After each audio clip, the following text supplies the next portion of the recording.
pagtutunguhan. Pangangat na inaasam, di mapipigil ni numan. Maaabot lahat ng iyong inaasam. Kasipagan ng sagot, salat ka man sa kayamanan. Buksan ng pahina ng mga aklat ng karunungan. Edukasyon ating kailangan, kamamangan ating iwanan. Peace! Ating lilimawin ang imbang pamilin. Ating tanawin, Bagong panasa ay muling tatanawin. kinabukasan pagtibayin. Pilitin mo gawin, Pusang pagsisikap, pag-asa ay yakapin. isang Edukasyon ang kayamanan ng kahit ni naman. Isang pangarap ang tutupad, pagsisikapan ng lahat. pusang pagsisikap, Kaya mo yun, kaibigan. mabubuo isang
Good morning, everyone! Magandang umaga sa inyong lahat. Ako po si Bianca Gonzalez. I'm your host for today and thank you so much for tuning in.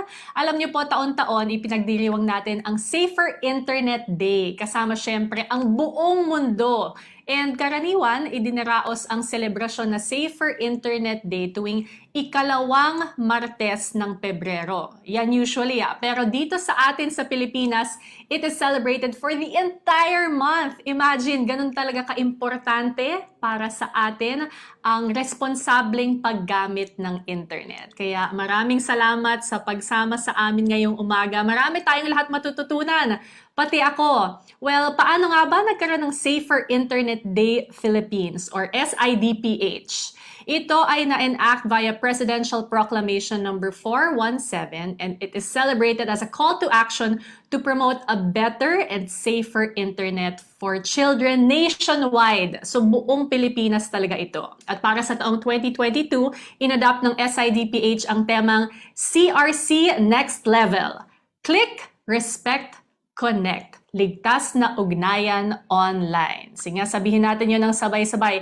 CRC meaning click, respect, connect. Okay? CRC, click, respect, connect. Yan. Tandaan nyo yan ngayong araw na ito at even after our webinar today. And ito ay talagang pagpapaalala sa ating lahat na magkaroon ng ligtas na ugnayan online. And dapat isinasa-isip talaga natin yung respeto na pinapakita natin sa ating kapwa sa tunay na buhay, offline. Kailangan ganun din yung respect natin para sa iba online. And for the first time, the Department of Education shall be celebrating SIDPh led by its newly created Child Protection Unit. Together with their partners, Facebook Philippines, maraming salamat, isa sa partners natin, and Stairway Foundation, thank you very much. Kaya naman sa umagang ito, magbabahagi po ang DepEd CPU ng iba't ibang mga impormasyon na may kinalaman sa cyber safety, syempre sa konteksto ng edukasyon. Kaya naman, eto na,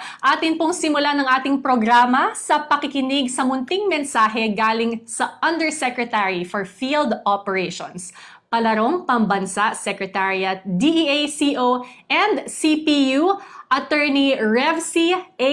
Escobedo.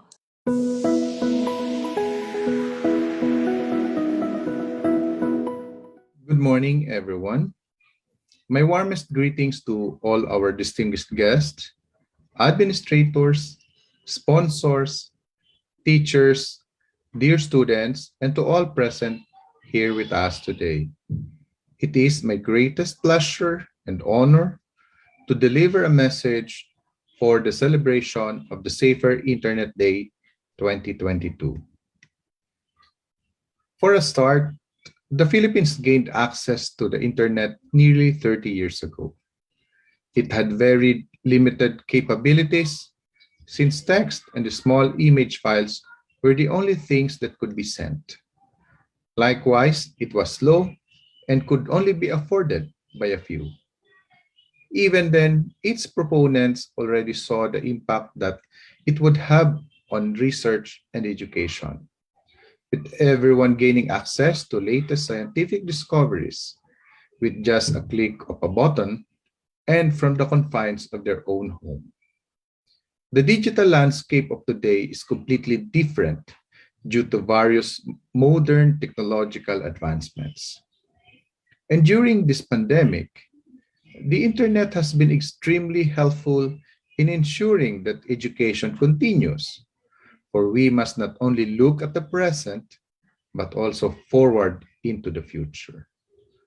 As such, the Department of Education immediately utilized the power of the internet to access lessons by providing learning avenues through our DepEd Commons. Furthermore, learners, guardians, and teachers communicate with ease through the use of social media.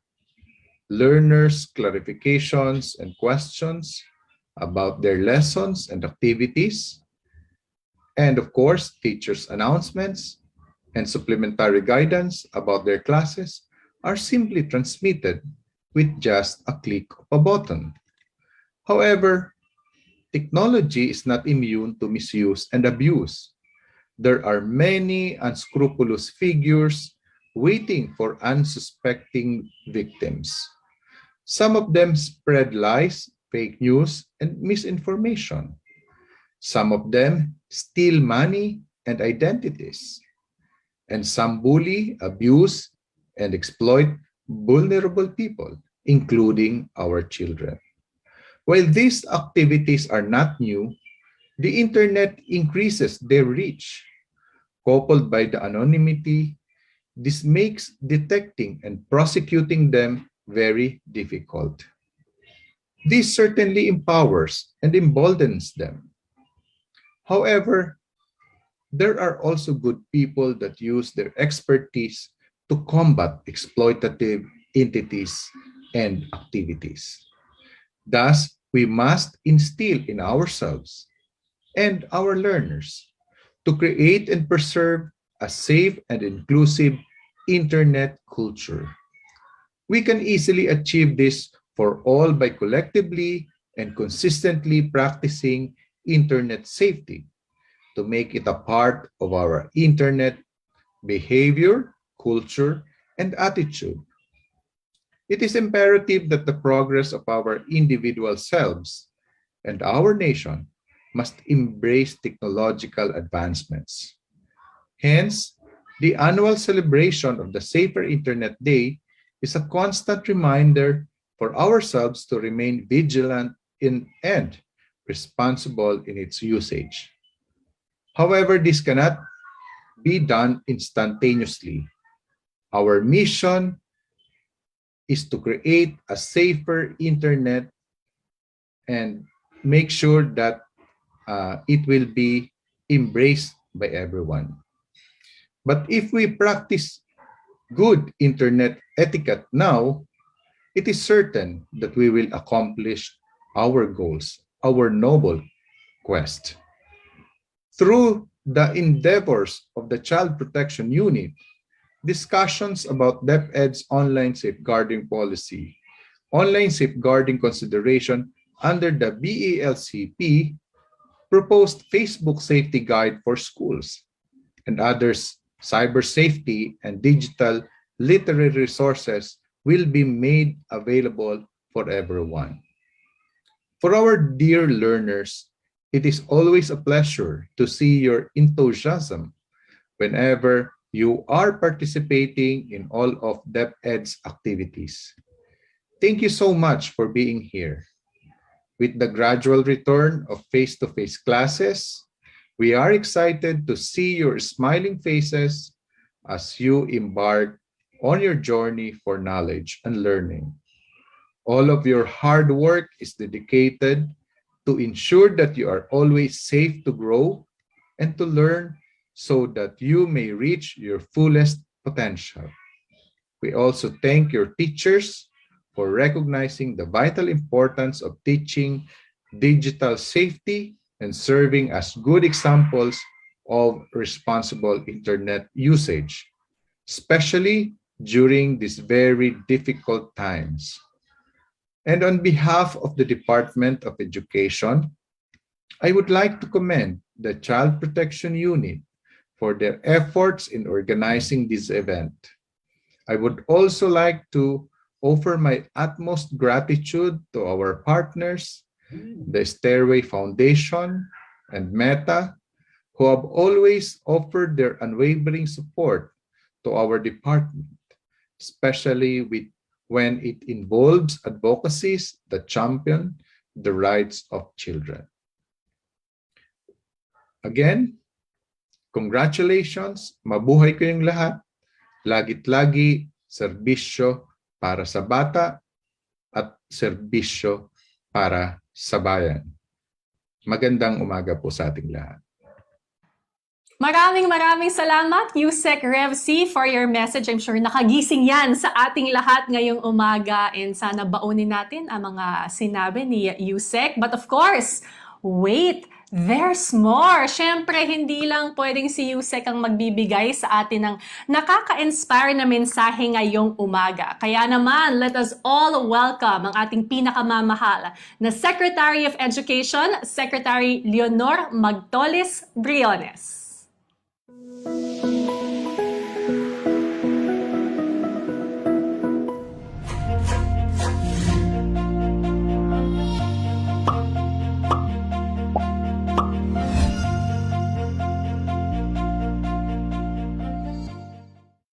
Good day to each and every Filipino, especially those in the DepEd family, Stairway Foundation, and Facebook Philippines, who are committed to the protection of our children.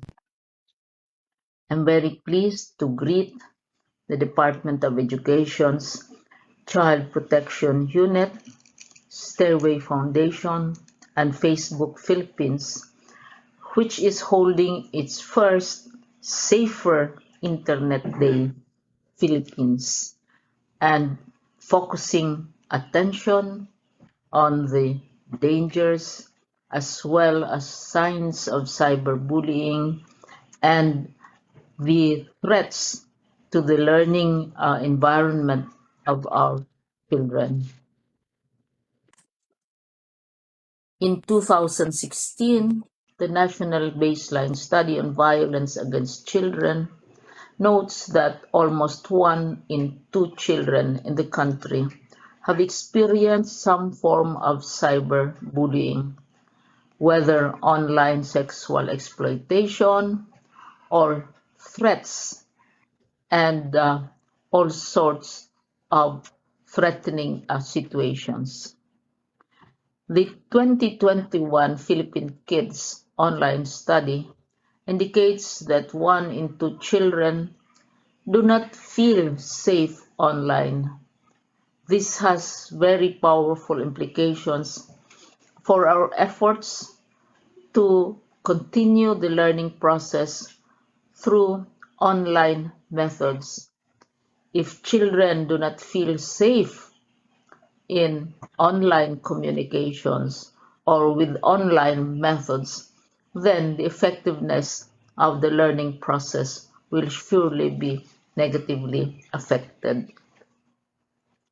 The COVID-19 pandemic has caused our schools to shift to distance learning, and this has resulted in increased utilization of technology and the Internet for children, both as a tool for learning and communication.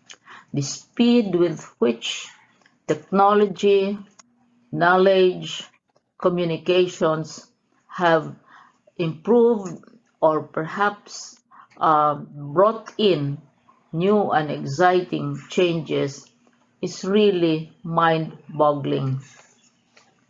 The right to be safe in the online environment is part of DepEd's rights-based education framework under the dimension of the right to respect and integrity in the learning environment.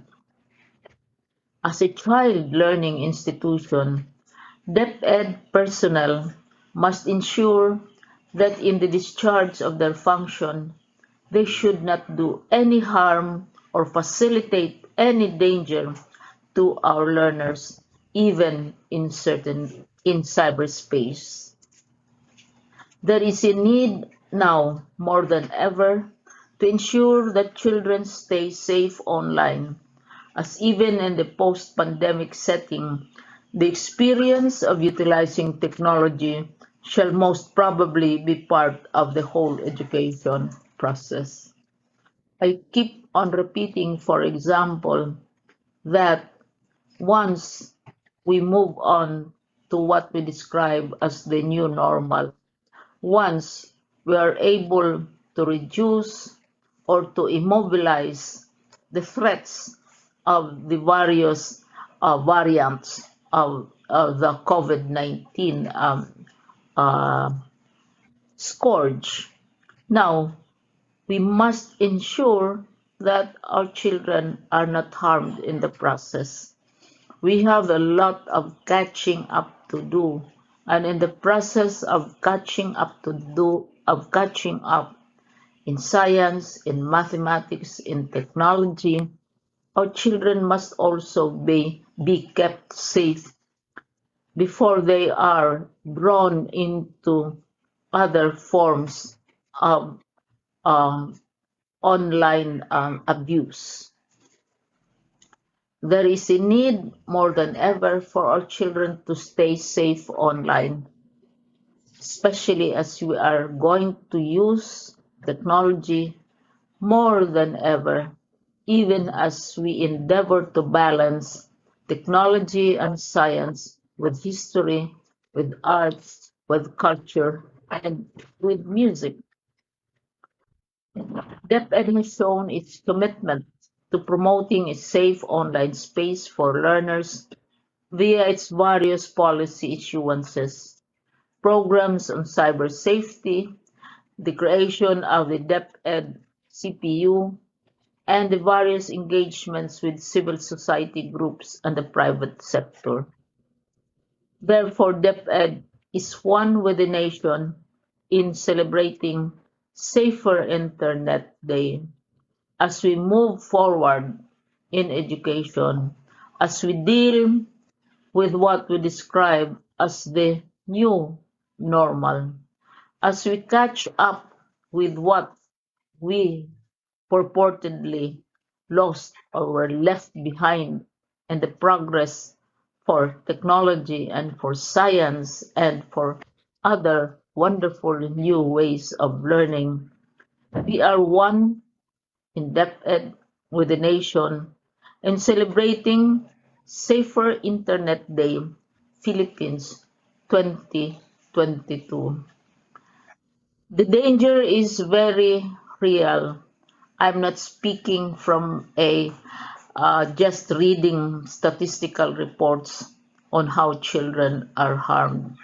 I know concrete examples of very, very young children who are lured into practices, into ideas which start on cyberspace and end up with physical as well as face-to-face meetings with those who will dare to abuse them and put other negative thoughts in their mind, especially as they are learning.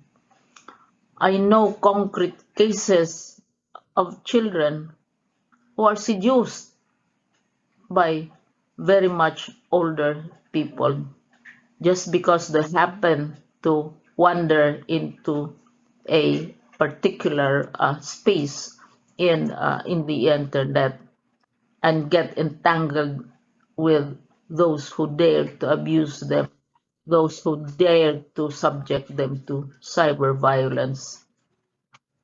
So even as we are now doing our very, very best to control, to conquer this pandemic, even as we are doing our very, very best in catching up with developments in science, in technology, in mathematics, even as we are doing also our best to utilize advances in technology to have more knowledge about our history, our culture, our dances, our poetry, we must remember that at the end of the day, our objective is the protection of our children. Our objective is to keep them safe from harm and to prevent them ever getting into trouble with those who will dare to harm them. Thank you very much and have a good day, everyone.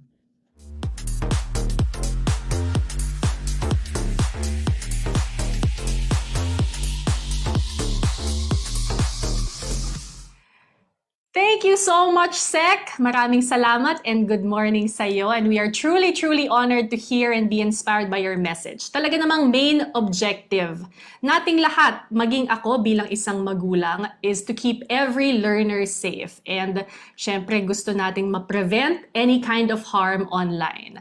Alam ba ninyo na marami talagang gustong magpahatid ng suporta para sa programa natin ngayong araw? At syempre kasama dito ay ang chairman ng Interagency Council Against Child Pornography or IAC-ACP.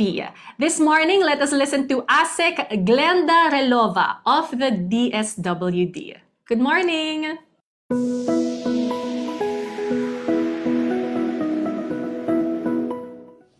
A pleasant morning to all of you. We are gathered today in this virtual conference to observe the Safer Internet for Children Philippines. As the chair of the Interagency Council Against Child Pornography or IACP, I commend all the member agencies of the Council for staying true to the commitment to protect all Filipino children against all forms of violence, especially from the threats brought by online sexual abuse and exploitation of children or SIDPh, especially during the pandemic. According to the National Center for Missing and Exploited Children or NECMEC, reports involving Filipino children have been rapidly increasing. In 2019, the NECMEC received 418,422 cyber tips, which increased to 1.2 million in 2020 and almost 3 million in 2021. The Anti-Money Laundering Council, AMLC, also reported that suspicious transactions linked to sexual abuse of children have doubled from 65.8 million pesos in 2019 to 113.1 million pesos on the first half of 2020. These reports show that the pandemic has created a perfect storm for SIDPh, where children and their families are forced to be involved in cybercrime due to the lack of economic opportunities during the lockdown. The pandemic has also increased the vulnerability of children as they spend more time online or on the internet and most of the time unsupervised. This problem has challenged everyone, including us from the government, civil society organizations, and the private sectors. Despite the hundreds of children that we have rescued, there are lots of things that we need to do to put a permanent stop to SIDPh. We should leave no stone unturned in protecting our children. This month, as mandated by Presidential Proclamation number 417, we are celebrating the Safer Internet Day for Children Philippines with the theme, Bagong Normal, Ligtas na Internet for All. This celebration is a testament that everything is possible if we put our resources and work together. Globally, Safer Internet Day is celebrated in over 100 countries. The day offers the opportunity to highlight positive uses of technology and to explore the role we all play in creating a better and safer online community for the children. It calls upon young people, parents, teachers, social workers, law enforcers, private companies, and policymakers to join together in helping to create a better internet community. Since joining the Safer Internet Day celebration in 2013, the Council institutionalized the yearly celebration through advocacy and massive nationwide information dissemination drive.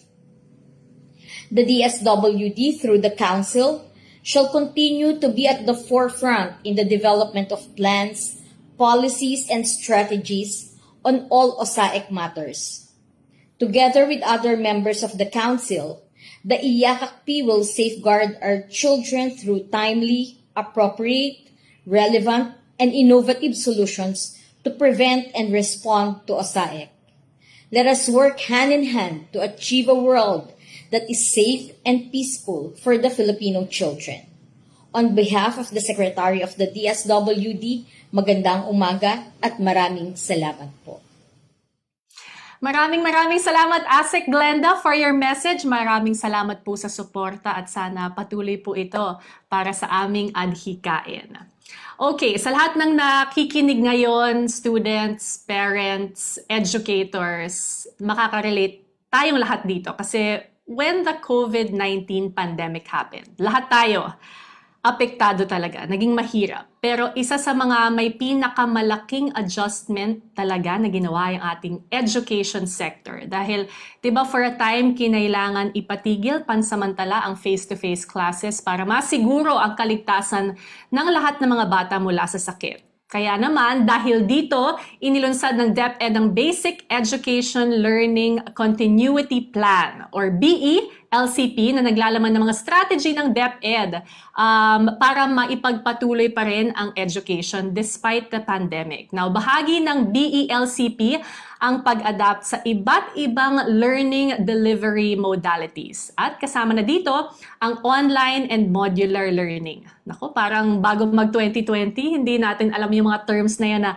modular, distance learning. Ngayon, alam na natin yung lahat, di ba? So, sa implementasyon ng BE-LCP, nakita talaga natin yung paglaki ng role ng internet, ng social media, sa lahat ng mga buhay natin, di ba? Online learning man or modular. At naging mahalagang instrumento talaga ang internet para mas lalong mapabilis ang learning delivery at communication sa ating mga learners. Now, bagamat syempre positibo ang naidulot ng internet sa konteksto ng BE-LCP, may mga lumabas din na safety concerns na kinailangan pagtuunan ng pansin ng DepEd. At upang ibahagi ang ilang mga perspektibo sa usaping ito, ating pakinggan ng ilan sa mga miyembro ng learning community at development partners ng DepEd. Okay, excited na akong makita at makilala kayo, marinigan yung mga sagot.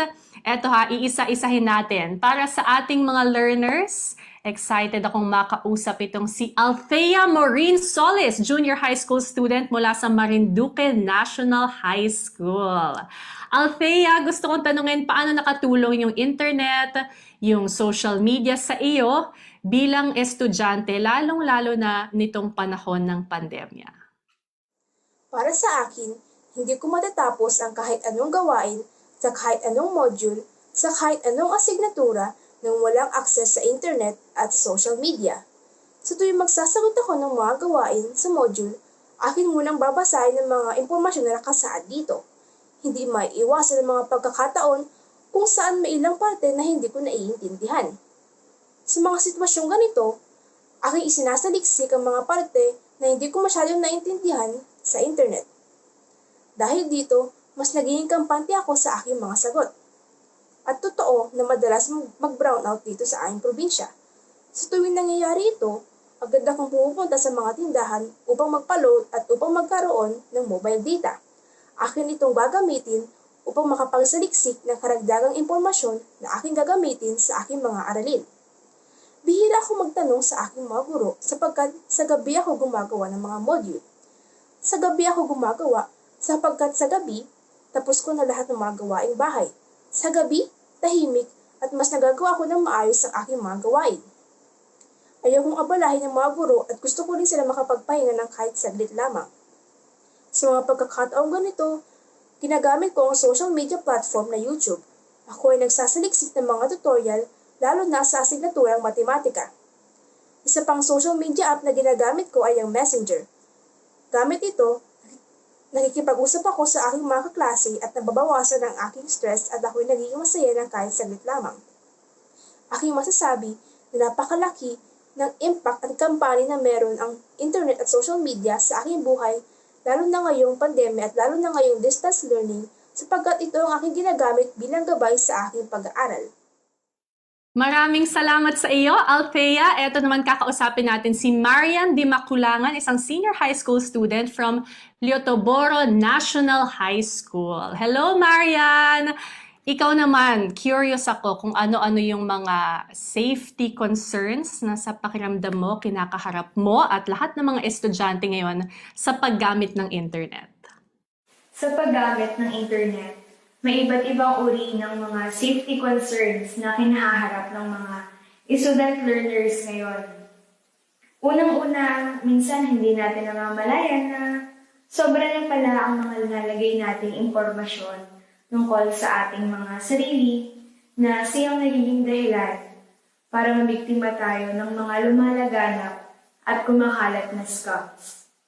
Pangalawa, ang oras na ginugugol natin kung minsan sa paggamit ng internet ay mas mahaba pa sa oras na binibigay natin para sa pamilya.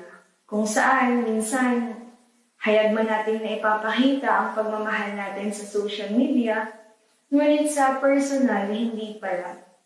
Isa pa sa mga concerns sa paggamit ng internet ngayon ay ang bagay na di naaangkop sa edad ng ilang mga kabataan na maaga silang namumulat sa makamundong gawain na siyang nag-uugat sa maagang pakikipagrelasyon at pagkakaroon agad ng anak. Ganon din ang fake news. Sobrang napapanahon, di ba? Halos lahat ng nababasa ay pinaniniwalaan. Pero lagi nating tatandaan na sa bawat maling impormasyon na ating ibinabahagi, lalabas at lalabas, mananaig pa rin ang katotohanan. Siyempre, hindi rin mawawala sa labis na oras na iginugugol natin sa internet o pagbabad natin sa mga devices, ay maaari itong magdulot ng sakit sa ating kalusugan. Sa ating mga mata, pagsakit o pagtaas ng grado nito, maaaring sakit ng ating buong katawan o pagsakit ng ating ulo. Ang daming masasabi ko lang na sa paggamit natin ng internet, dapat isaalang-alang natin ang ating kaligtasan. Mahirap, ngunit kailangan natin maging maingat sa paggamit nito upang ako, ikaw, tayo, ligtas sa anumang peligro sa paggamit ng internet. Thank you, Marian. I'm sure nakarelate ang lahat ng ating mga students sa mga sinagot earlier. Pero eto naman, pupuntahan naman natin, syempre, ang ating mga magigiting na teachers. Saludo ako talaga sa lahat ng mga teachers. Grabe ang dobleng pagpupursige ninyo, lalong-lalo na nitong panahon ng pandemya. Unahin ko, si Ma'am Mia Katrina Baldos, teacher sa Adriatico Memorial School. Good morning, Ma'am! I would like to ask, bilang isang guro, ano ang challenges kinakaharap mo sa paggamit ng technology, internet, social media, under nitong BELCP? Bilang isang guro, ang challenges ko sa paggamit ng internet, teknolohiya at social media ay ang mga sumusunod. Una, ang mahina at mabagal na internet connection. Minsan kasi kalagitnaan ng aking klase, nawawala ako dahil nawala na ng koneksyon o kaya matagal ako bago makabalik dahil mabagal na nga ang koneksyon namin sa school. Pangalawang challenge ko ay ang kawalan o kakulangan ng gadget ng mga bata. Hindi kasi lahat ng bata may sariling gadget. Gadget na ginagamit nila ay gadget or cellphone ng kanilang mga magulang. At hindi din naman kaya makapag-provide ng panibagong gadget ng mga magulang dahil sapat lang naman yung kinikita nila para sa pang-araw-araw nilang gastusin. Ang pangatlong challenge ko ay ang kakulangan ng kaalaman ng mga magulang sa paggamit ng iba't ibang social media platform. Or kahit yung Zoom or Google Meet, nahihirapan silang kontrolin o i-manage o sumali dahil hindi sila ganun ka-familiar dun sa mga platform na ginagamit pag nag-o-online class. Maraming salamat, Ma'am Mia, sa pag-share ng iyong kwento, ng iyong perspektibo, at muli maraming salamat sa lahat ng teachers who work so hard. Thank you so much. Ngayon naman, tatanungin natin ang ating mga partners at uunahin natin ang Stairway Foundation. Hello, Ace! Ace Diloy, good morning sa iyo. And I want to ask, bilang isang organization na tumututok talaga sa child protection, what are the safety concerns na kailangan isaalang-alang under the BELCP? Ayun, so under the BLCP, no, ang daming nagbago sa school environment. So, yung learning delivery modalities natin, nagkaroon ng massive shift, no? Especially yung pagkakaroon ng online classes. So, under online classes, hindi lang yung increase internet usage yung pinag-uusapan natin, kundi pati yung change on how we use technology at the school setting, how teachers and learners use technology. So for example, sa online learning delivery modality, yung mga online classes, gumagamit ng video conferencing call. So one safety concern dyan, syempre yung security ng mga video conferencing platforms na to. Kasi minsan may mga usapin na may mga nakakapasok na outsiders sa video classes na to. And also, yung paggamit ni teacher ng mga multimedia and online content for teaching. So, ang question dito is, na-ensure ba natin na laging safe yung mga content na to? Kasi minsan, baka si teacher nakakaligtaan na i-double check kung safe or appropriate ba yung mga online content na ginagamit niya for teaching. Pero even doon sa non-online class, for example, yung modules, no, yung modular way of teaching, gumagamit pa rin ng technology if you think about it, kasi ginagamitan natin ng Facebook Messenger, for example, for communicating between teachers and learners. So nangyayari yun. So even with that, may safety concerns din. And the primary aspect of which is, of course, yung communication, yung way of communicating. So maaring si teacher at learner magkaroon ng unsafe or inappropriate communication, at minsan maaring maging venue pa ng online grooming. Si learner pwedeng magkaroon ng unsafe communication, learner to learner, and it might result eventually into cyberbullying. So, even post-pandemic, kasi syempre ini-imagine naman natin hindi forever na ganito yung setup natin, even in the post-pandemic setting, napaka-importante pa rin na italaga at ilatag yung mga safety protocols and guidelines, kasi I can imagine that hindi na mawawala yung blended learning, no? Yung paggamit ng technology also aside from the face-to-face. And thus, technology and social media usage in the school setting will stay. At kailangan ilatag natin yung clear protocols kung paano natin gagamitin ng ligtas ang mga teknolohiya na to para mag-benefit yung ating mga estudyante. Thank you very much, Ace! Eto naman, pumunta naman tayo sa ating partners sa Facebook Philippines. Kakausapin natin si Chris Kuzupili. Hello, Kuya Chris! Bilang isang bigating tech and social media company, gaano kahalaga sa inyo na maging ligtas ang inyong platform para sa mga learners at para sa mga teachers sa konteksto ng BELCP? Araw-araw ginagamit ng mga tao ang Facebook para i-share ang kanilang mga experience, kumonek sa mga kaibigan at pamilya, at bumuo ng kanilang mga community. Alam natin na dahil sa COVID-19 restrictions, lalong naging mahalaga ang technology.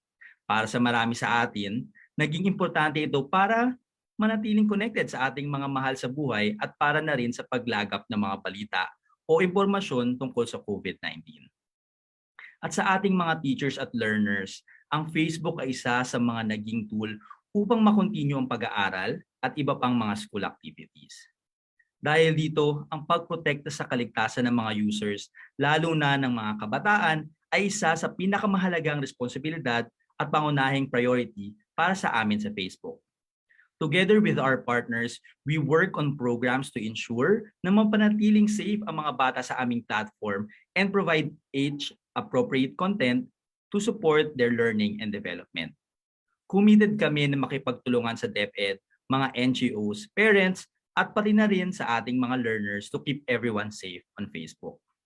Sa Pilipinas, kasama natin ang government at law enforcement agencies, mga global at local NGOs, academics, at mga eksperto sa pagbuo ng mga policies, tools at safety resources and programs. Mayroon tayong malinaw na policies o pamantayan na nagsasabi kung ano ang pinapayagan at hindi pinapayagan sa Facebook. Tinatawag natin itong community standards. Malaki din ang ating investment sa mga tools na nagbibigay ng power sa ating mga users na mag-report at kontrolin kung ano ang nakita nila at nakita ng iba tungkol sa kanila sa Facebook. Ang mga tools na ito ay nakatutulong sa pag-detect at pagtanggal ng mga harmful content na labag sa ating community standards. Kumukuha rin tayo ng feedback mula sa over 500 safety organizations globally to shape and further improve our work. Meron din tayong digital literacy programs upang i-empower ang ating community on how to better use our services and keep them safe. Kasama na rin dyan ang Digital Tayo program at ang Facebook Safety Guide na ating ibabahagi mamaya. Naniniwala kami na ang pagsulong sa child rights kasama na ang kanilang access to education, learning and development habang sinisiguro ang kanilang safety ay napaka-importanting task na hindi namin magagawa na mag-isa. Kailangan ang pagtutulungan nating lahat, mga schools at educators, mga magulang, mga policymakers, NGOs at kasamahan sa private sector at syempre kayo na ating mga kabataan. Maraming salamat at happy Safer Internet Day. Maraming salamat, Kuya Chris. Ngayon naman, chichikahin natin ang ating mga partners from DepEd CPU. And I would like to say good morning to you, Clint Richard Chua, isang Senior Technical Assistant 3. Hello, Clint! Clint, i-share mo naman sa aming lahat ngayong umaga. May mga konkretong aksyon ba na ginagawa ang DepEd para masiguro na ligtas ang learners online dito sa BELCP? Ang DepEd ay isang policy-making body.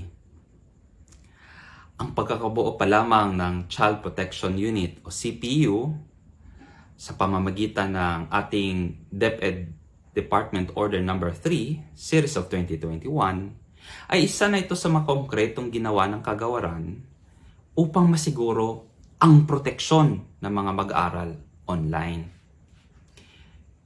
Dahil sa pagkakabuo ito ng CPU, nabigyan daan ang pagpapatuloy ng pagbuo sa online safeguarding policy at nasimulan na rin ang mga paunang hakbang upang palakasin ang ating mga Child Protection Committees o CPCs.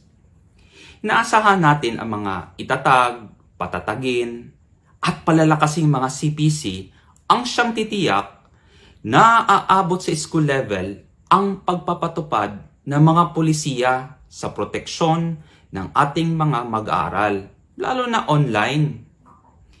Nakipag-partner din pala tayo sa mga organisasyong nagbibigay ng mga technical assistance sa pagbuo ng mga polisiya at programa.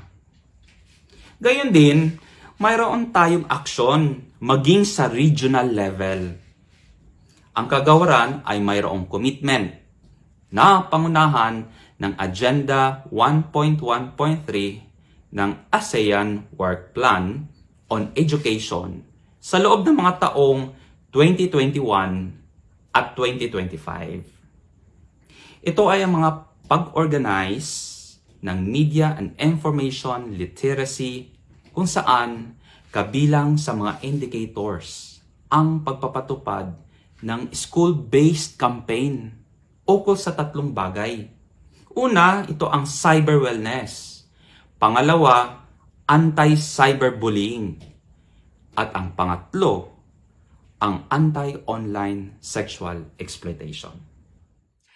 Thank you, Clint, at thank you sa lahat ng nag-share ng kanilang mga perspektibo ngayong umaga. Napakarami ko talagang natutunan. Siyempre, isa itong multi-sector concern talaga. Kaya maraming salamat for joining us this morning. Thank you for giving your insights patungkol dito at siguradong lahat tayo ay maliliwanagan upang makahanap ng lunas sa mga problemang ating kinakaharap. And the challenges that we are about to face, siyempre, papasok na naman tayo sa isang bagong school year very soon. Ngayon naman, para ibahagi sa ating lahat ang initiative na sinimula ng Facebook Philippines in partnership with the DepEd CPU and the Stairway Foundation, let us hear about the online safety guide for schools. Makikita niyo ulit siya, Kuya Chris Kuzufili of Facebook Philippines.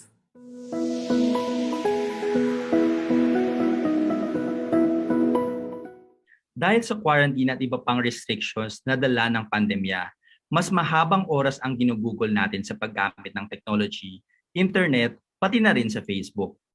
Tulad ng nabanggit kanina, marami sa ating mga school personnel, learners at maging mga magulang ang nag-rely sa internet upang patuloy na makapagtrabaho at matuto. Dahil dito mahalaga na alam natin kung paano tayo mananatiling healthy and safe. Hindi lamang physically, kundi pati na rin online.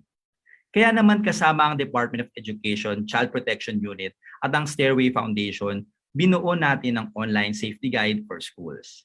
Ang online safety guide na ito ay naglalaman ng mga infographics at learning videos na maaaring magsilbing gabay sa ating mga school personnel, home-based learning facilitators, at syempre sa ating mga learners. Layunin nitong suportahan kayo sa ligtas na pag-navigate ng Facebook bilang communication platform kung saan pwede magbahagi ng mahalagang school updates at iba pang mga announcements and information. Naglalaman ng safety guide na ito ng mga tips tungkol sa iba't ibang Facebook tools and features na pwede ninyong gamitin upang pangalagaan ang inyong privacy at security. May lessons din ito on internet safety and netiquette sa paggamit ng social media. Ngayong araw, excited kami to share ang unang 3 videos ng online safety guide. Para sa mga mag-aaral, meron tayong Protecting Yourself Online. Para sa mga school personnel, Staying Safe Online. At para sa mga home-based learning facilitators, Protecting Children and Teens Online.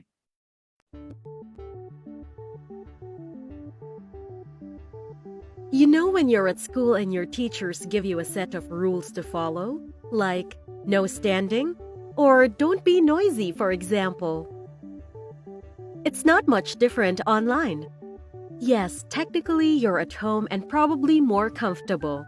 But you also need to be on your best behavior online, especially if you're using the internet to learn. Let's talk about the do's and don'ts of good online behavior. To use Facebook, you have to follow the rules. The first rule is that you have to meet Facebook's age requirement. If you're 13 and below, don't create a Facebook account. This is mentioned in the terms of service.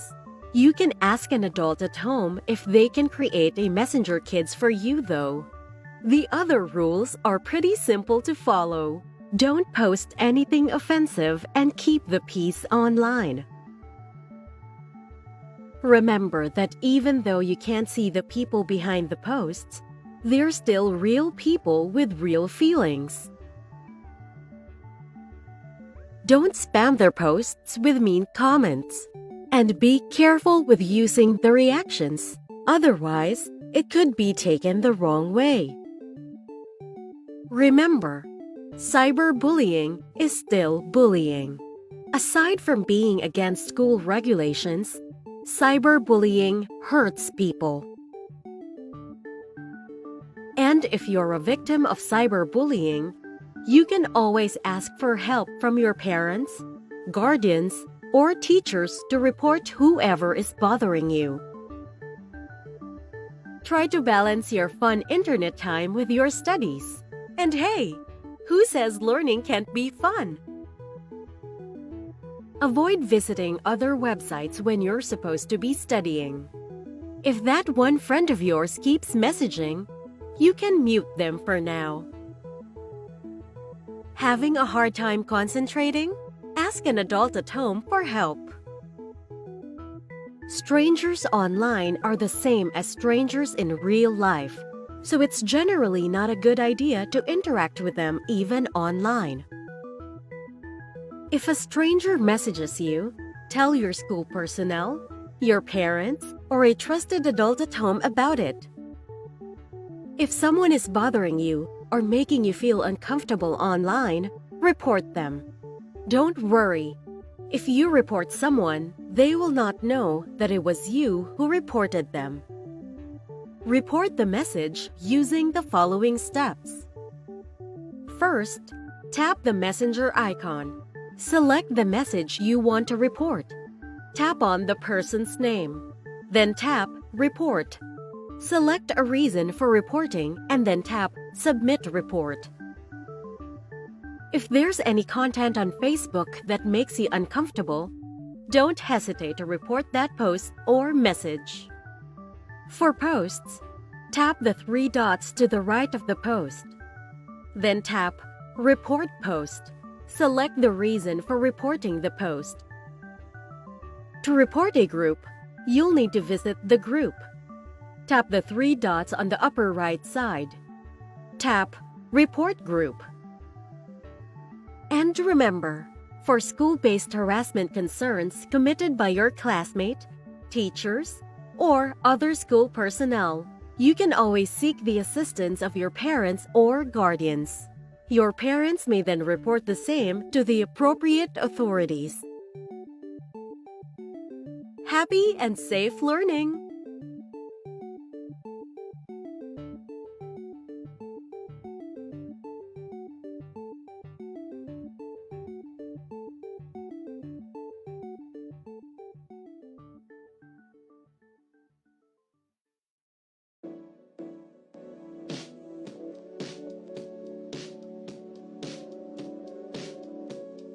As members of the school community, you're expected to act a certain way and handle matters professionally.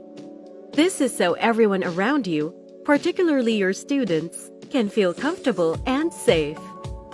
It's the same online. Just because you're behind a computer screen doesn't mean people's feelings won't get hurt if you say or do something rude or unkind. It's important to maintain your professionalism and kind nature. Act like a school personnel even if you're at home. Manners online is what we refer to as netiquette. It's simple. Just act how you would if you were at a party surrounded by acquaintances. If you see someone wearing something you don't like, don't write an offensive comment on their photo. You wouldn't say that to their face at a party, would you? Avoid vulgar language and don't share questionable content. Keep in mind that there's a chance for your friends, family, and even your learners to see what you post online. Before tagging anyone, make sure that they're okay with your post appearing on their wall. Now, some teenagers these days might have questions about things they see or experience online. Make sure to guide them as they explore the world of social media. There's a risk of cyberbullying among your own learners, so have regular conversations with them on how everyone can make cyberspace safe for everyone. Remind them that whatever you post publicly on the internet can be seen by other people as well. And you can also hide other people's comments if you don't want it to appear on your post. Explain to your learners that it's not always safe to talk to strangers, offline or online. Tell them to inform you or another trusted adult right away if they encounter someone asking them for unsafe photos or other intimate information. Be a good role model for your learners. Privacy and account security will keep you safe online. You can manage your account settings in such a way that only friends will see your posts and your activity online. Be cautious when sharing your location online. If you belong to any Facebook group consisting of strangers, double-check your privacy settings. And remember, if you need to create Facebook groups for your classes, you must ensure that strangers would not be able to join. If there's already a stranger who is able to join, you should remove them immediately. Don't forget that school personnel are duty-bound to protect their learners within these Facebook groups. Make sure that you yourself are familiar with these guidelines. That way, you can effectively teach digital decorum and cyber safety to your students.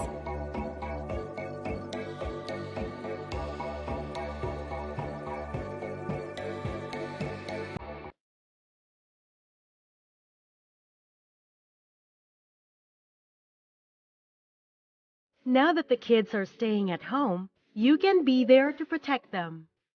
Brush up on your Facebook internet safety knowledge. Children under the age of 13 are not permitted to create a Facebook account. But if your child is under 13, they can use Messenger Kids. Here's how. First, install the Messenger Kids app to your kid's phone or tablet. You'll need to authenticate your kid's device using your Facebook login. Next, you can create a Messenger Kids account for your kid by adding their name. You can manage your kid's account and customize controls in the parent dashboard in your Facebook app. How about teenagers? If your child is 13 years old and above, they can have their very own Facebook account. But remember, you are responsible for overseeing and regulating your kids' Facebook use, even if they are already 13 and above. One thing you have to watch out for is the possibility of encountering offensive or inappropriate content like posts, comments, photos, or videos. Make sure to check that your child isn't following any age-inappropriate Facebook groups or pages. Tell your child to let you know if they see anything offensive on their Facebook feed. If there's a post, group, or a message that you deem unacceptable, here's how to report. For posts, tap the three dots to the right of the post, then tap Report Post. Select the reason for reporting the post. To report a group, you'll need to visit the group. Tap the three dots on the upper right side. Tap Report Group.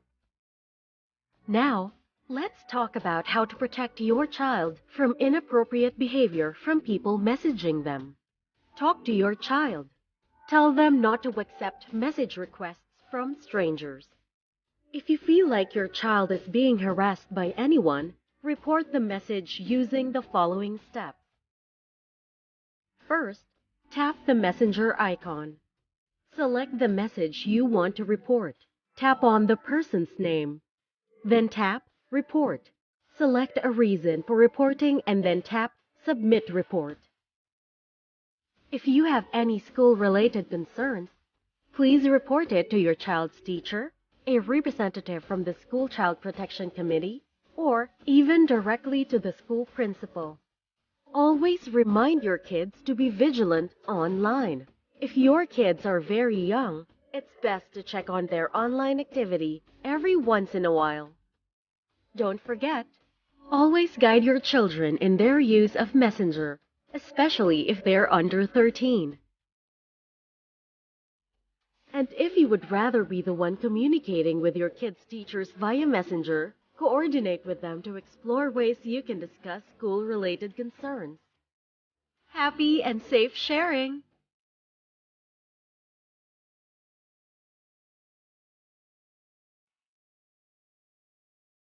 Maraming salamat. Together with DepEd and Stairway Foundation, we hope that these resources will be useful to keep everyone healthy and safe online. Thank you very, very much, Kuya Chris. I'm sure makakatulong ng malaki ang mga materials na ito para mas lalong lumawak ang ating kaalaman, pati na rin syempre ang awareness ng ating mga learners, mga teachers and home-based facilitators kung paano gagamitin ang social media in the context of school and syempre safety na din in general. Nabanggit din ng DepEd CPU na meron silang inilabas na guidelines para sa online safeguarding. Ano nga ba itong online safeguarding policy at sa anong paraan ito makakatulong sa atin upang maging mas ligtas, mas kampante tayo mga parents sa ating online experience? To tell us more about it, let us listen to a summary of what it is exactly and why it is important. Let us all welcome from DepEd CPU, Mr. Jared Ruiz Libiran.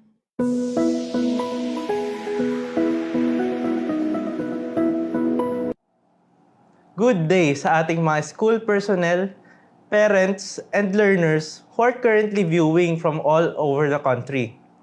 Ako nga pala si Jared Ruiz A. Libiran, Technical Assistant 2 from the DepEd Child Protection Unit. Today, I will be discussing the drafted DepEd guidelines on child online protection. Basically, this proposed policy seeks to provide safeguards for our learners in their use of the information and communication technology and the social media in the school setting. Let me first provide you a background on how this department, through our office, the Child Protection Unit, came up with these proposed guidelines on child online protection. The COVID-19 pandemic posed challenges to various sectors, especially in responding to basic rights. With physical distancing and community quarantine being among the measures to contain the COVID-19, basic education is among the sectors significantly and heavily affected as schools and community learning centers are closed for physical conduct of classes. Along with the issued health protocols and community guidelines, President Duterte had suspended face-to-face classes in order to protect our learners, along with the school personnel from this disease. This department, on the other hand, adhered to the President's order. Thus, DepEd Order No. 12, Series of 2020 is adopted, or the Basic Education Learning Continuity Plan in the light of the COVID-19 pandemic.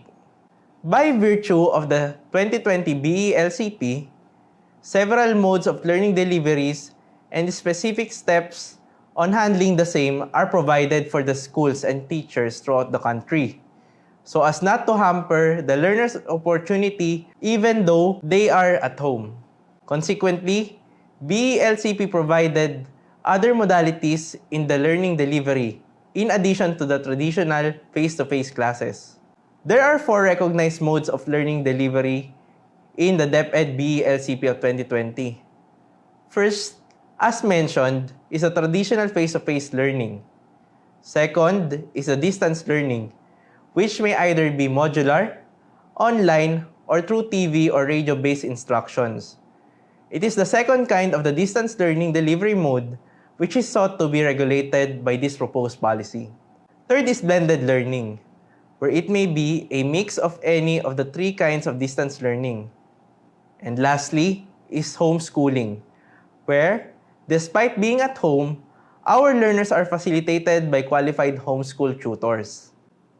Let us now talk about online distance learning.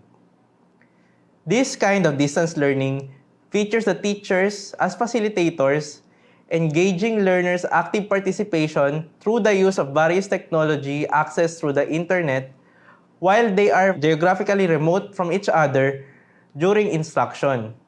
The internet is used to facilitate learner-teacher and peer-to-peer communication.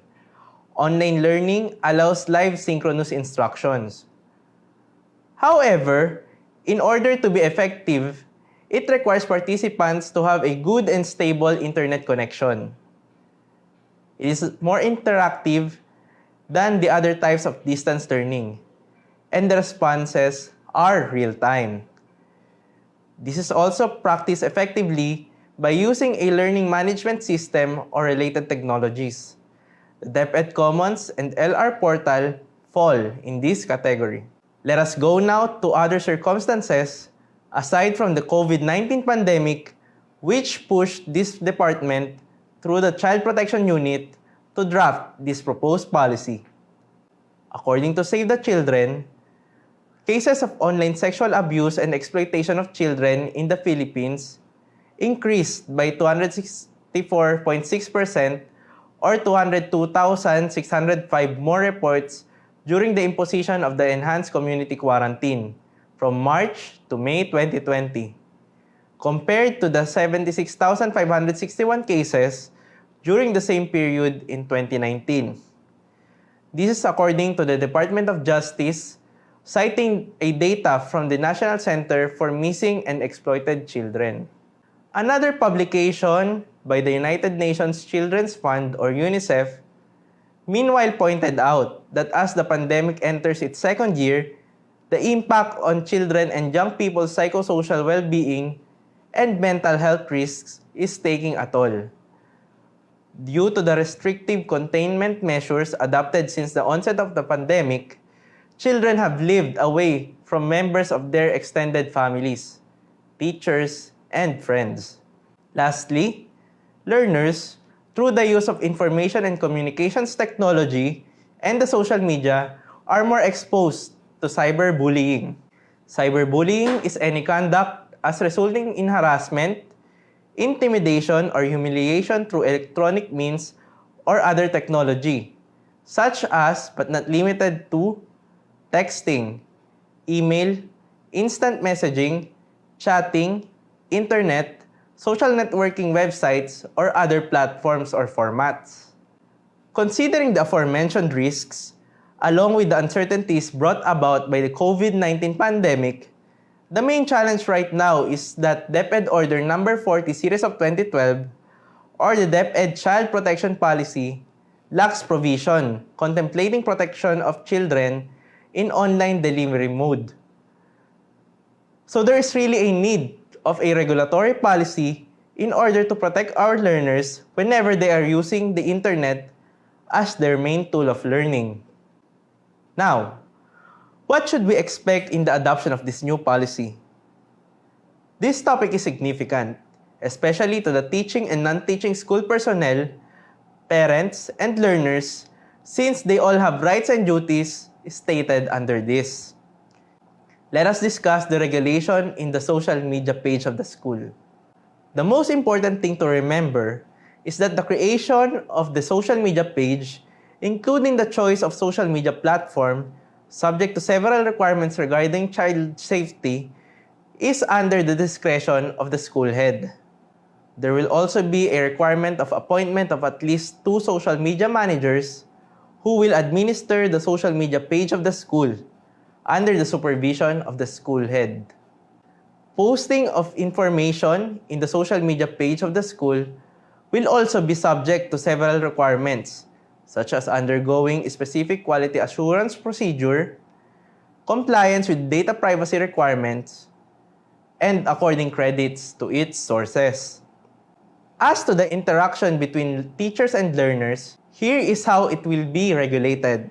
First, there would be a need of compliance with the requirements in making of social media groups. The social media groups of a particular class must be created by the teacher holding the specific subject for which the group is created. Moreover, the group must be configured in such a way that the creator will have to verify and approve the joining of the members of the same. And the members of the said group or online forum must only be the learners enrolled in the particular class and taking the particular subject for which the group is created. As to group chats and direct messaging between learners and school personnel, the same is also prohibited, unless there is no other practical means to communicate with each other. Friend requests between teachers and learners are highly discouraged as well. But for school or community learning center personnel who are already friends with learners in social media, they should abide by the rules stated in these guidelines on proper behavior in social media. Let us go now to the handling of cases. Teachers and social media managers have a big role to play in the handling of cases. Once a case is reported in the official social media page or social media group, the social media manager or the teacher, as the case may be, shall accomplish an intake sheet containing the matters and facts in relation to the same. If the report is communicated to the social media page via the comment section or through a post, the said comment or post shall be preserved, but hidden from public view, using the hide comments functionality or other similar options of the said social media platform. The intake sheet, together with the documents and pieces of evidence related to the report, shall immediately be forwarded to the appropriate individuals or body, as the case may be. In accordance with various laws, rules, and regulations related to the alleged violation, such as but not limited to the DepEd Child Protection Policy, the implementing rules and regulations of the Anti-Bullying Act, Safe Spaces Act, and the guidelines and procedure on the management of child at risk and children in conflict with the law. The Child Protection Committee of Schools also has a role to play because they must observe and monitor the social media accounts and provide feedbacks to the social media managers.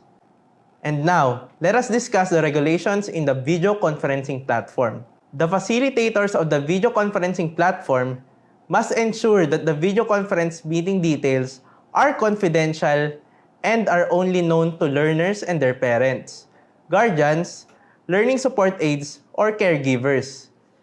Passwords shall always be required for video conferencing with learners. The meeting room credentials, including the meeting ID and passwords, should never be shared with the public. Teachers, learning facilitators, or community ALS implementors may require to open the learners' webcams during online classes. In line with this, teachers may encourage learners to use virtual backgrounds during the online class. Teachers and learners shall ensure that their webcam feed shows appropriate and safe video and audio streams, both from the teachers and learners themselves, as well as the immediate environment of the teacher and the learner. However, the conduct of online classes through the use of the video conferencing platform must observe the screen time requirements appropriate to the age of the learner.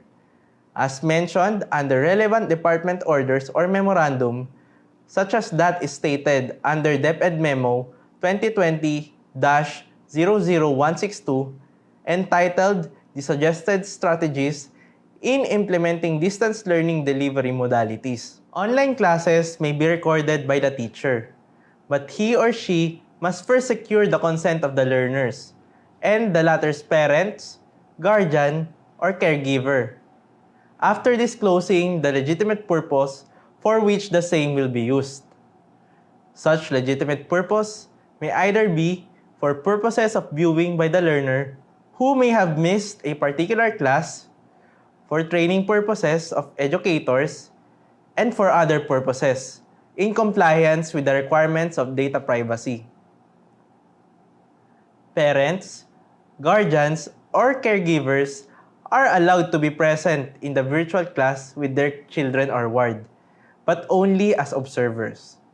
They are encouraged to physically monitor virtual classes, but shall not intervene in the audio, video, or chat while the same is ongoing. In this proposed policy as well, this department had included several provisions from laws, rules, and regulations related to it.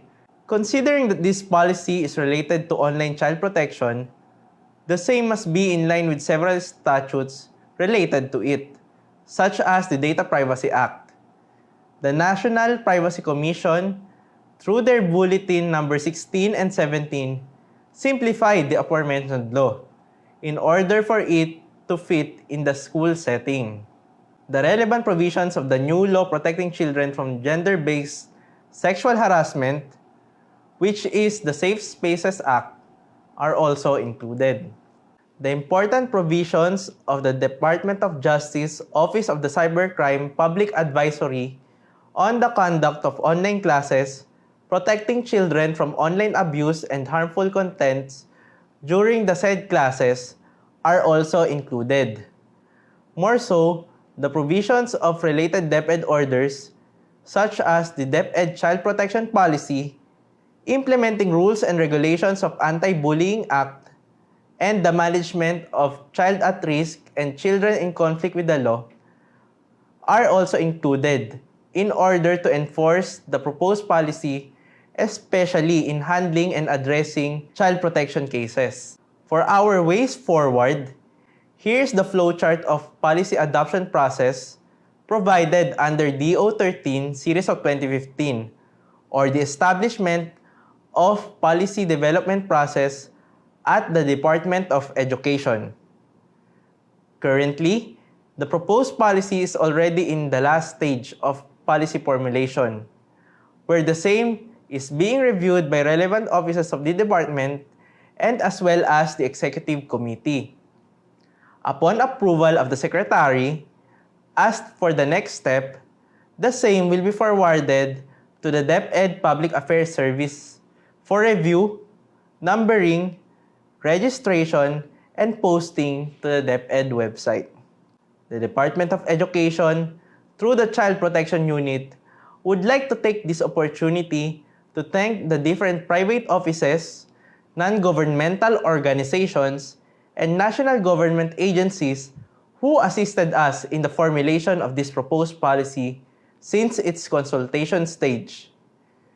This office would like to extend its gratitude to Stairway Foundation, UNICEF Philippines, Facebook Philippines, Save the Children Philippines, Social Watch Philippines, Department of Justice, Office of Cybercrime, Department of Information and Communications Technology, and the National Privacy Commission. This ends my presentation. Thank you very much. Muli, ako si Jared Ruiz A. Libiran from the DepEd Child Protection Unit at sabay-sabay tayong mag-hashtag kasama ka. Karapatan sa ligtas na paaralan, sama-samang makakamtan.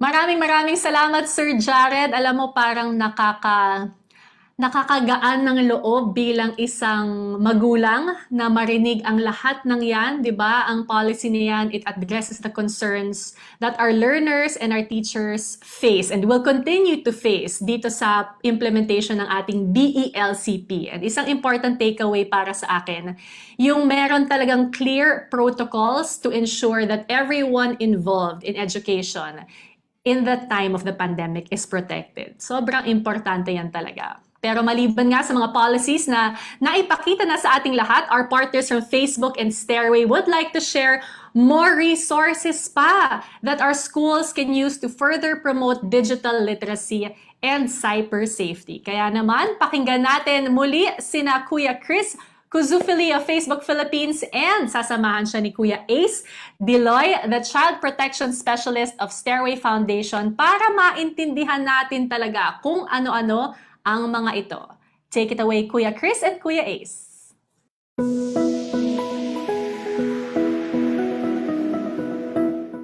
Salamat! Excited kami to share ang ilan sa mga programs and resources na available para sa inyong lahat. Una dyan ay ang Digital Tayo, ang digital literacy program ng Facebook sa Pilipinas. Sinimulan natin ito noong 2019.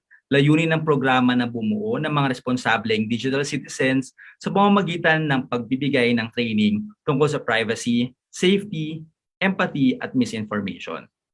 Meron tayong 3 modules dito. Una ay ang Introduction to Digital Citizenship. Sa module na ito, nais nating ituro kung paano magiging maingat, magalang at mapanuri online. Ikalawa ay ang Digital Engagement Module. Layunin ng module na ito na tulungang hubugin ang critical thinking at iba pang skills na kailangan sa pagsuri at pagbabahagi ng mga impormasyon online. May lessons din ito tungkol sa respect at boundaries, healthy online relationships, at paggamit ng digital skills para maging best version ng iyong sarili. May steps din kung paano mag-verify kung totoo ba ang mga impormasyong nakikita mo online. Ikatlo naman ay ang Digital Empowerment Module. Dito nais nating ituro kung paano magagamit ang technology at social media sa paggawa ng mabuti at pagbuo ng mga oportunidad para sa ating sarili at ating community. May lessons tungkol sa pag-create ng advocacies, pagbuo ng iyong advocacy network, at kung paano mag-raise ng awareness gamit ang social media. Bukod sa mga ito, meron din tayong community engagement playbook. Ito ay easy-to-use tool na pwede ninyong magamit sa pag-advocate sa mga issues na inyong pinahahalagahan. At syempre, hindi natin makakalimutan ang mga magulang at home-based learning facilitators. Meron din tayong digital parenting module na makakatulong sa mga parents and guardians na panatilihing ligtas ang kanilang mga anak at pamilya habang gumagamit ng online platforms at applications. At kung kayo naman ay mahilig sa online games at nais itest ang inyong natutunan mula sa Digital Tayo modules, meron din tayong interactive quizzes and learning videos na pwede ninyong itry. Tandaan, a better digital world starts with us. We hope that these resources will help each one of us to build a safe and positive online community.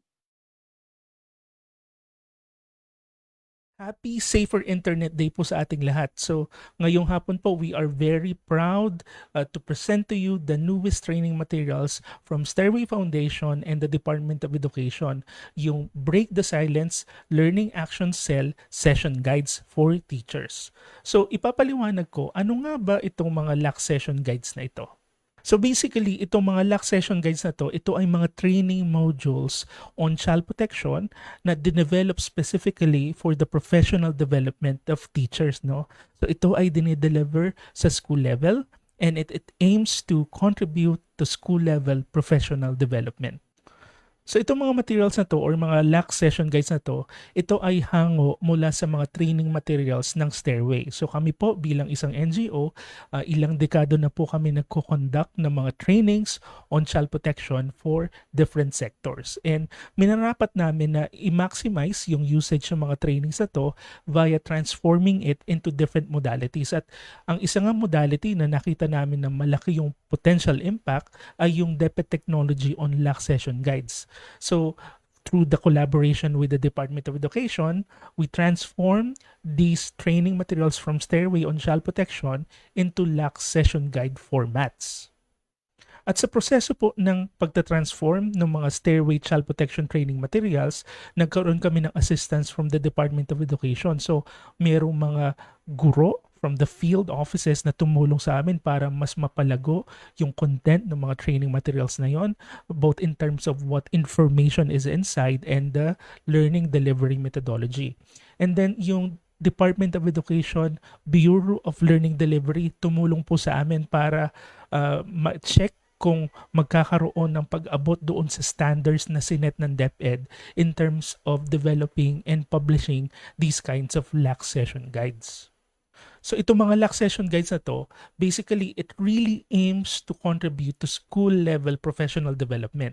Marami ng LAC session guides in place and usually tungkol sa pagtuturo, pero yung tungkol sa child protection, bihira lang to. So this is one of the few existing which is related to child protection, and we are very happy that such an opportunity was given to Stairway to elaborate these kinds of materials. So merong 6 na LAC session guides, no, on the whole set, no. So the first one, it talks about children's rights. Kasi ang pagtuturo ng child protection or training on child protection for stakeholders and duty bearers like teachers, dapat rights-based siya. So meron tayong LAC session guide on that. Tapos meron tayong LAC session guide on understanding child sexual abuse. Kasi ito yung isa sa pinaka-seryosong pang-aabusong pwedeng makaharap ng mga guro na pwedeng ma-encounter ng mga learners nila, no? And then we have a LAC session guide on child online protection. So sa konteksto nga lalo ng BLCP na gumagamit yung mga guro ng mga technologies and social media and the internet, it's very important to capacitate them towards understanding what child online protection is. And then meron tayong 2 LAC session guides on protective behavior. So ano ibig sabihin nito? So sa protective behavior, pinag-uusapan kung ano yung mga knowledge and skills na kailangang ituro sa mga bata para bumaba yung vulnerability nila against abuse and exploitation, whether offline or online. And then of course, last but not the least, pinaka-importante or isa sa pinaka-importante, paano magre-respond ang mga guro kung maka-encounter sila ng mga gantong child protection concerns, whether offline man yan o online. So ang isang strength ng mga lock session guides na to ay pwede itong i-deliver even without a resource person. Kasi minsan yun yung difficulty ng mga schools pag nagko-conduct ng training for teachers. Saan kukuha ng resource persons, etc. So swerte kung may local NGO na ka-partner. Pero paano kung wala? So via the lock session guides, kompleto na yung reference, kompleto na yung methodology kung paano ituturo or i-conduct, at ang kailangan na lang ay yung lakas ng loob natin to take the first step towards conducting these child protection lock session guides. So saan mata-download o ma-access itong mga lock session guides na to? So makikita nyo yung download link dito, and you can also scan the QR code to freely download these lock session guides. So ito ay mada-download ng libre, and you can use it freely for non-commercial purposes. So, kung hindi pa kayo komportable na gamitin yung lock session guides, pwede din kayong humingi ng assistance from the DepEd Child Protection Unit and Stairway Foundation to do an orientation or maybe train you on how to deliver or better understand yung mga issue na to. No? So, para mas magkaroon kayo ng confidence to roll it out at your school level. So again, download it for freely. And this is the link, and we hope you get to use and maximize these Break the Silence Child Protection Lock Session Guides for teachers. Again, happy Safer Internet Day po sa ating lahat. Maraming salamat. Maraming salamat muli, Kuya Chris and Kuya Ace. Para sa ating mga viewers, tandaan niyo po ang link para ma-access sa mga libreng resources na ito. Imagine, libre ang lahat ng yan as shared by our partners from Facebook Philippines and Stairway Foundation. And I'm sure na makakatulong talaga ito sa ating lahat. Last but not the least, alam niyo ba na noong January 24 at 26 ay matagumpay na isinagawa ng DepEd CPU ang paligsahan sa paggawa ng poster at pagsulat ng sanaysay in celebration of the National Children's Month. Now, lumuhok dito mga napaka-talented na estudyante mula sa iba't ibang regions all around the Philippines na nagpamalas ng kanilang husay. Siyempre, napaka-creative, napaka-talino talaga ng mga Pinoy. And all of this was done virtually and on the spot. On the spot talaga, kaya alam mong very gifted ang mga kabataang Pilipino sa sining. At isa rin sa mga kompetisyong inilunsad ng CPU ang Video Essay Contest na natapos lang nitong January 28. Kaya naman, I'm so excited because this morning, i-announce na natin ang mga napiling obra mula sa mga kalahok. And at the end of the day, lagi niyong tatandaan ng lahat ng bata, lahat po ng mga coach na sumali sa ating paligsahan ay panalo na. For you to share your talent, your skills, lahat kayo ay winner na at nagpapasalamat kami sa pagsali ninyo. Okay, makinig na mabuti dahil sa selection process pa lang na kanilang pinagdaanan upang maging kinatawan ng kanilang sarili region, di ba? Ang galing-galing na nun. That's such a big feat. Kaya palakpakan para sa inyong lahat. At syempre, wag sana mawala ng loob ang mga hindi mapipili, diba? At magpatuloy pa kayo sa paglikha dahil naniniwala kami sa inyong potensyal. At muli maraming salamat sa lahat ng sumali. Pero, eto na! Here are the winners of the National Children's Month competitions. Sisimulan natin ang mga big announcements sa ating winners sa on-the-spot virtual poster making contest. Congratulations from Region 13, Division of Bayugan City, Rex Benedict Garcia of Agusan del Sur Pilot Laboratory School with Coach Mr. Romar Garrido. Congratulations! Our winner from Region 1, Division of Pangasinan 1, congratulations, Jaisel Calpo of Anda Integrated School with Coach Mr. Efledo Capua. From Region 11, congratulations, Division of Panabo City, Misha Amaya Camacho from Panabo Central Elementary School, SPED Center, pati na rin ang kanyang coach, si Mr. John Bill Buen. Eto naman from Region 5, Division of Masbate City, congratulations, Noel Kiara Titong of Jose Zorbito Senior Elementary School with Coach Mr. Christian Adriel Torres. And Region 12, Division of Sultan Kudarat, congratulations, Sofia Lorraine Samiliano, Don Juan Elementary School with Coach Miss Jennifer Samiliano. Congratulations sa lahat ng ating mga winners ng on-the-spot virtual poster making contest. Moving on to our winners of the on-the-spot virtual essay writing contest. From Region 9, Division of Zamboanga City. Congratulations, Phoebe Aliza M. Macrojon of Tulungatong National High School with Coach Albert L. Manayon. Congratulations! From Region 5, Division of Camarines Norte. Congratulations to Kyla G. Lopez, Vincent's Pilot High School with Coach Venus L. Lamadrid. From Region 4A, Division of Batangas Province, congratulations, Michelle Emmanuel C. Bravo of Masagitsit Banalo National High School with Coach Joy Cheryl L. Balsena. From Region 13, Division of Bayugan City, congratulations, Kirk Michael G. Buena of Bayugan National Comprehensive High School with Coach May L. Gipoleo. And from the Mimaropa Region, Division of Oriental Mindoro, congratulations, Jan Hill Z. Colinares of Aurelio Aragao Memorial National High School with Coach Rubenson I. Magnaye. There you have it, the winners of our on-the-spot virtual essay writing contest. Congratulations! And we move on to the winners of the video essay contest. Eto na, from Region 3, Division of Tarlac City, congratulations! Mark Sander Vinluan of Matatalaib High School with Coach Miss Sarah Nicole Briones Vinluan. From Region 9, Division of Dipolog City, congratulations, Emmanuel Haboneta of Zamboanga del Norte National High School with Coach Miss Manilyn Templo. Eto naman from Region 2, Division of Isabela, congratulations, Trixie Sales of Luna National High School with Coach Mr. Alejandro Rodriguez.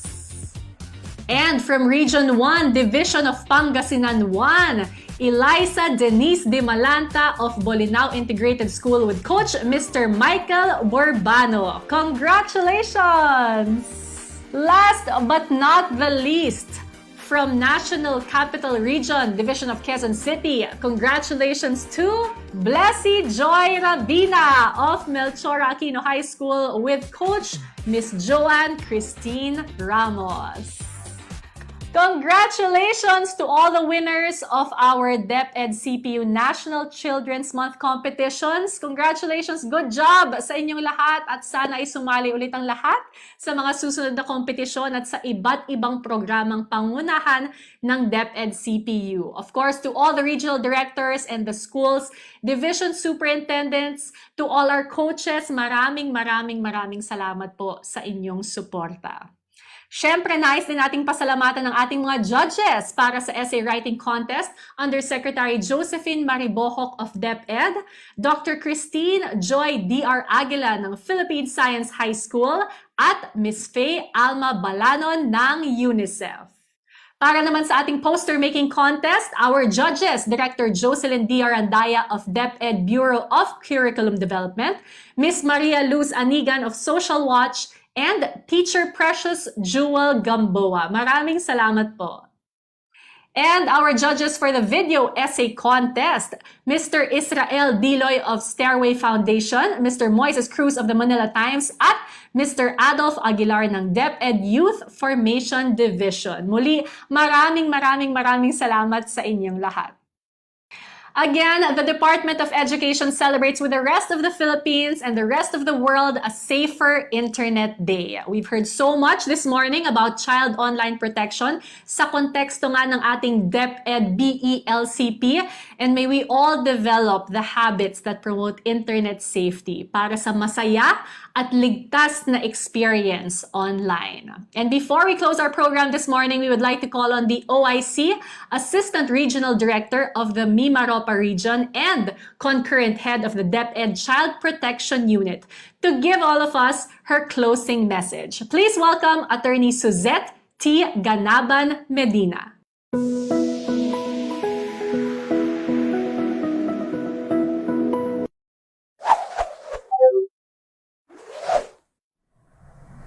Good morning, everyone. Our celebration today of the Safer Internet Day Philippines happened at an opportune time, as the Internet has now become an integral component of our daily lives. Most of what we do necessitates the use of the Internet, including instant messaging, banking, shopping, traveling, and even education. The education sector is one among those that has been adversely affected by the COVID-19 pandemic. Fortunately, we live in an age where technological advancements are vastly happening. With the latest technologies at our disposal, it is imperative that our educational system also adapt to the fast-changing times. The Internet is a great tool that SIDPh can use in providing the necessary educational services that our children, clients, and stakeholders need.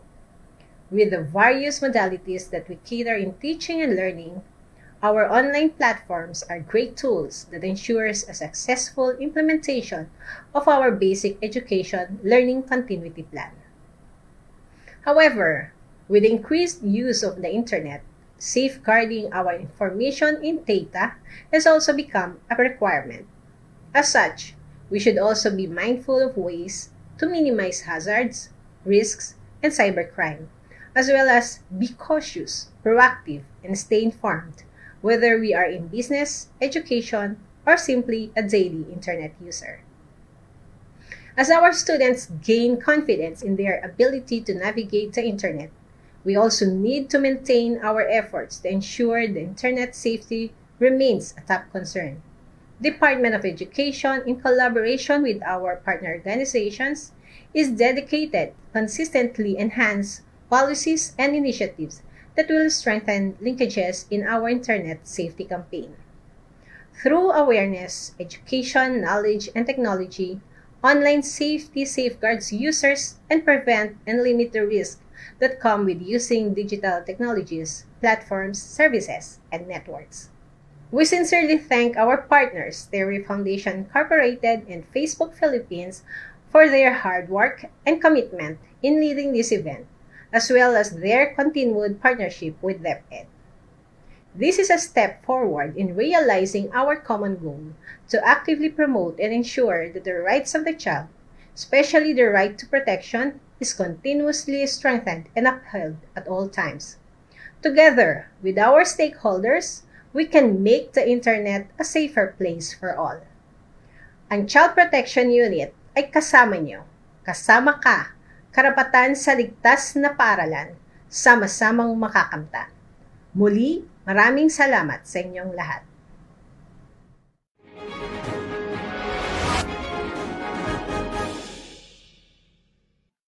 Thank you very, very much, Attorney Suzette. Naku, nagpapasalamat po kami sa lahat ng nakilahok, nakisama, nakilive chat sa amin ngayon sa ating DepEd Safer Internet Day event. Muli, ako po si Bianca Gonzalez and I am wishing everyone, remember, ang ating CRC, sabay-sabay tayo. CRC, click, respect, connect, para sa ligtas na ugnayan online. Thank you again for joining us. Enjoy the rest of your day.